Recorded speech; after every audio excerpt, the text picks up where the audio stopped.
Welcome back. പുതിയൊരു വീഡിയോയുമായി വീണ്ടും സ്വാഗതം. അപ്പം നമ്മളിന്ന് ചൂരക്കറി വെക്കുന്നത് എങ്ങനെയാണെന്ന് നോക്കുന്നത്. ചെറിയ ചൂരയാണ്, അതെങ്ങനെ വെക്കുന്നത് നോക്കാം. നല്ല ടേസ്റ്റായിട്ട് വെക്കാം. എങ്ങനെയാണെന്ന് നോക്കിയാലോ. അപ്പോൾ നേരെ വീഡിയോയിലേക്ക് പോകും. നമ്മൾ 1 കിലോ ചൂര എടുത്തേക്കാണ്. ചെറിയ ചൂരയാണ്. അതുകൂടാതെ ഒരു 4 ചെറിയ സവാള എടുത്തിട്ടുണ്ട്. പിന്നെ ഒരു കഷ്ണം ചെറിയ ഇഞ്ചി എടുത്തിട്ടുണ്ട്. ഒരു 3 പുളി എടുത്തിട്ടുണ്ട്. ഒരു 10-20 വെളുത്തുള്ളി എടുത്തിട്ടുണ്ട്. ഇഞ്ചി, പിന്നെ നമ്മളെടുത്ത് വെച്ചേക്കുന്ന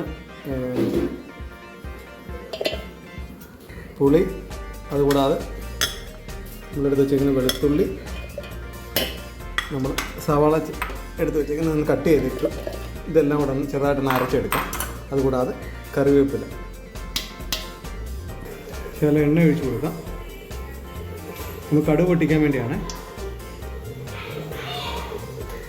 എണ്ണ ചൂടായിട്ടുണ്ട്. അപ്പോൾ നമ്മൾ 1 സ്പൂൺ കടുക് എടുക്കുന്നുണ്ട്. ഇതിനകത്ത്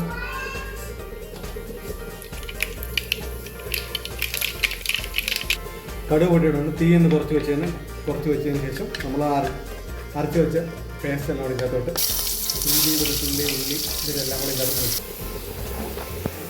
തീ കുറച്ച് വെച്ചിട്ടുണ്ട്. നമുക്കിത് നമ്മുടെ പേസ്റ്റ് എല്ലാം കൂടി ഇതിനകത്ത് ചെറുതായിട്ടൊന്ന് മുറിച്ചെടുക്കാം. അതിനുശേഷം നമുക്ക് ഇത് റെഡി ആകുമ്പോഴത്തേക്ക് നമുക്കിതിന് വേണ്ട മസാല റെഡിയാക്കാം. നമ്മളൊരു 1/2 ടേബിൾ സ്പൂണ് മഞ്ഞൾപ്പൊടി എടുത്തിട്ടുണ്ട്. 1 നുള്ള് ഉലുവാപ്പൊടി എടുത്തിട്ടുണ്ട്.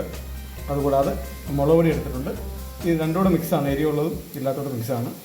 അതുകൂടാതെ ഒരു 4 സ്പൂണ് മല്ലിപ്പൊടി എടുത്തിട്ടുണ്ട്. നമ്മുടെ ഏകദേശം ഒന്ന് വരണ്ടിട്ടുണ്ട്. അപ്പോൾ ഇതിലേക്ക് നമ്മൾ ഈ മസാല ഒന്ന് ചേർത്ത് കൊടുക്കാം. ഇത് മസാല കരിയാതെ നോക്കണം.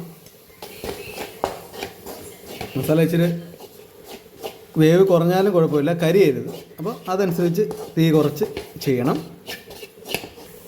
നമ്മുടെ മസാല ഏകദേശം റെഡി ആയിട്ടുണ്ട്. ഇതിനകത്തോട്ട് 1/4 സ്പൂണ് ഉപ്പൂടെ ചേർത്തിട്ട് നമുക്ക് വെള്ളം ഒഴിച്ച് കൊടുക്കാം. ആയിട്ടൊന്ന് ഇളക്കി കൊടുക്കുക. അടുത്ത തിള വരുന്നവരെ നമുക്കൊന്ന് വെയിറ്റ് ചെയ്യാം. നമ്മുടെ തിള വന്നിട്ടുണ്ട്. ഒന്ന് അടി ഒന്നുകൂടെ ഇളക്കി കൊടുക്കുക. ഇളക്കി കൊടുത്തതിന് ശേഷം നമ്മൾ ഇങ്ങനെ അതിനകത്തോട്ട് പറക്കിയിടുക. ഇത്രയേ ഉള്ളൂ സംഭവം. നമ്മുടെ ചൂരക്കറിയുടെ മേക്ക് ഓവർ കഴിഞ്ഞിരിക്കുകയാണ്.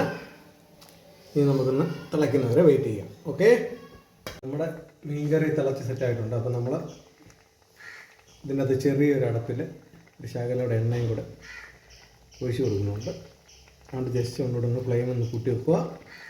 ഒരു 3 മിനിറ്റ്. എല്ലാവരും ഈ ഒരു മോഡൽ ഒന്ന് ചെയ്യണം. നമ്മളെപ്പോഴും ഒരു മോഡലിൽ ചെയ്യുന്നത്. അപ്പം ഈ മോഡലിന് ട്രൈ ചെയ്ത് നോക്കണം. നല്ല ടേസ്റ്റാണ്. അപ്പം വീണ്ടും അടുത്തൊരു വീഡിയോ ആയിട്ട് വീണ്ടും കാണാം. അതുവരെ എല്ലാവർക്കും നന്ദി, നമസ്കാരം. ഓക്കെ.